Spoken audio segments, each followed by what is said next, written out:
যেখানে থাকার কথা শিশুদের দৌড়ঝাঁপ আর খেলাধুলা, সেই মাঠে যদি হয়ে যায় অস্থায়ী শস্য গুদাম, তাহলে কেমন লাগে? পঞ্চগড়ের দেবীগঞ্জে দেখা মিলেছে এমনই চিত্র। দেবীগঞ্জ উপজেলার টেপরিগঞ্জ ইউনিয়নের এনবিএল কোটভাজনীর আলোচ্য বিদ্যালয়ের মাঠ দখল করে শুকানো হচ্ছে ধান ও ভুট্টা। এতে খেলাধুলা তো দূরের কথা, স্বাভাবিক চলাচল ব্যাহত হচ্ছে শিক্ষার্থীদের। স্থানীয়দের অভিযোগ, বিদ্যালয়ের প্রধান শিক্ষক মাঠটি বিভিন্ন ব্যবসায়ী ও ব্যক্তির কাছে ভাড়া দিয়েছেন, আর সেই সুযোগেই দীর্ঘদিন ধরে মাঠে ফসল শুকানোর কার্যক্রম চলছে। ফলে নিয়মিত খেলাধুলা ও অনুশীলন থেকে বঞ্চিত হচ্ছে শিক্ষার্থীরা। তাদের দাবি, আগে প্রতিদিন মাঠে খেলাধুলা হলেও এখন সেখানে নামার জায়গা নেই। এতে শারীরিক অনুশীলন ও খেলাধুলার পরিবেশ মারাত্মকভাবে ব্যাহত হচ্ছে। আমাদের মাঠ অবৈধভাবে দখল করা হচ্ছে, এটা তীব্র নিন্দা জানাই। আর আমাদের মাঠ খুব শীঘ্রই যাতে আমরা খেলতে পারি। এখানে 4টা গ্রামের আমরা ছেলেপেলে আসি, 4টার দিকে আমরা খেলাধুলা করি। আর খেলাধুলার সাথে যারা জড়িত তারা কখনো মাদকে জড়িত হবে না।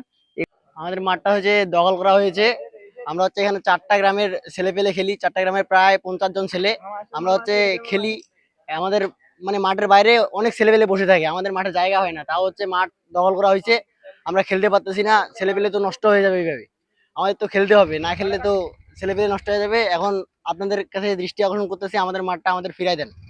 অভিযোগের বিষয়ে বিদ্যালয়ের প্রধান শিক্ষক ক্যামেরার সামনে বক্তব্য দিতে রাজি হননি। তবে তিনি অভিযোগ অস্বীকার করে বলেন, তিনি মাঠ ভাড়া দেননি, বরং বিদ্যালয়ের জমিদাতারাই সেখানে ফসল শুকাচ্ছেন বলে দাবি করেন তিনি।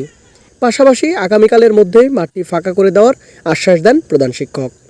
এখন প্রশ্ন উঠেছে, আশ্বাস কতটা বাস্তবায়ন হয় এবং কবে আবার শিক্ষার্থীরা তাদের নিজস্ব মাঠে ফিরতে পারে স্বাভাবিক খেলাধুলায়।